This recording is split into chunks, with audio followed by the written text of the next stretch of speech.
इसी पर बात करने के लिए मेरे साथ दो खास मेहमान जुड़ गए हैं। मेरे साथ आरजेडी के प्रवक्ता राजकुमार राजन जी हैं और मेरे साथ जेडीयू के प्रवक्ता किशोर कुणाल जी हैं। किशोर जी, सबसे पहले मैं आपसे शुरुआत करना चाहूँगा। एक व्यक्ति जिसकी कमाई का कोई जरिया नहीं है, वो सिर्फ विधायक बनता है, कुछ वक्त के लिए मंत्री बनता है, उसकी संपत्ति 35 गुना हो जाती है। 20 करोड़, शून्य से लेकर 20 करोड़, ये तो गजब का सामाजिक न्याय है जेडीयू का। देखिए दीपक जी, आप तो एक लेजेंड पत्रकार हैं और आपने खबरें चलाई है। बेहद अच्छा होता कि आप रत्नेश सदा जी का भी अगर पक्ष जान लेते। मैं मेरे तो ख्याल से चाहता रत्नेश हूँ सदा हमारी का पार्टी की पक्ष है हमारे पास। भाई रत्नेश सदा का पक्ष है तो दिखाइए ना वो क्या कह रहे हैं।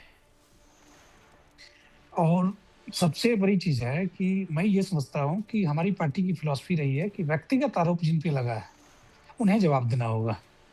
चाहे वो रत्नेश सदा जी हो या 2017 के दौर में आपने देखा हुआ तेजस्वी यादव जी हमारे अलायंस पार्टनर थे, उनके खिलाफ भी कई आरोप लगे थे।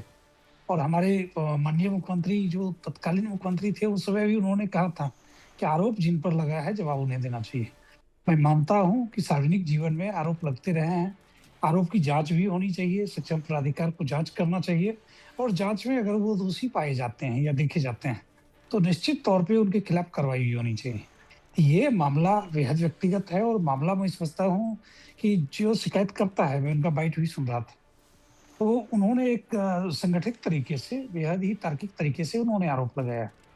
अब रत्नेश सदा जी को जवाब देना हो, चाहे वो पब्लिक डोमेन में दें या एजेंसीज के पास दें, लेकिन उन्हें जवाब देना पड़ेगा कि आखिर उनके पास जो संपत्तियां आई है उन संपत्तियों का सोर्स क्या रहा है, आय का सोर्स क्या रहा है। अगर वह आय का वैध सोर्स दिखा देते हैं तो मुझे लगता है कि इस पर बहस करना बेमानी है। और अगर वह नहीं दिखा पाते हैं तो इतिहास गवाह है, बिहार में कई ऐसे मंत्री विधायक हुए जिन्होंने गलत तरीके से संपत्ति अर्जन करने का प्रयास किया और बिहार की सरकार ने, बिहार का प्रशासन ने उनके खिलाफ कठोरतम कार्रवाई किया। हमने डीजीपी के खिलाफ कार्रवाई किया, उनकी संपत्ति को जब्त किया है। कई मंत्री रहे जिन्हें रिजाइन देना पड़ा। इनकी भी कर इसी तरह लीजिए के ना, आरोपों जांच पे करा दीजिए किशोर कुणाल जी। जांच करा दीजिए, जांच करा दीजिए इसके ऊपर। नहीं एक आयोग बना दीजिए। आप ही की सरकार है देखिए ना, आप ही की सरकार है, आप ही के विधायक हैं, आप ही के मंत्री हैं, आप ही के महादलित सामाजिक न्याय वाले नेता हैं जिन्होंने कई गुना अपनी संपत्ति बढ़ा ली, 40 गुना। 20 करोड़ की संपत्ति शून्य से। देखिए दीपक जी, आप अच्छी तरह से जानते हैं और मैं आप ही का रिपोर्ट्स देख रहा था, उन्होंने आईटी डिपार्टमेंट को शिकायतकर्ता ने आवेदन दिया है। और मैं समझता हूं कि आईटी डिपार्टमेंट जरूर इस पर संज्ञान लेगा। जहां आरोप लगाए जाएंगे, जिस व्यक्ति पर आरोप लगाए जाएंगे, जिस प्राधिकार के समक्ष आरोप लगाए जाएंगे, वो प्राधिकार कार्रवाई करेगी। और हम लोग तो सामाजिक न्याय के सरकार को चलाते हैं, चाहे महादलित हो या किसी अन्य समाज का व्यक्ति हो। अगर वह गलत करेगा तो उसके खिलाफ कार्रवाई होगी, अगर गलत नहीं नहीं, करता पर आपने तो कहा मीडिया इनकम टैक्स ट्रायल को के शिकायत आधार दी पर है। उसकी उन्होंने किस्मत तो शिकायत स्थानीय अधिकारियों को भी दी है। उन्होंने ये शिकायत जिले के जो सरकारी अधिकारी हैं उनको दी हुई है। तो आप अपने विधायक पर जांच करा दीजिए ना।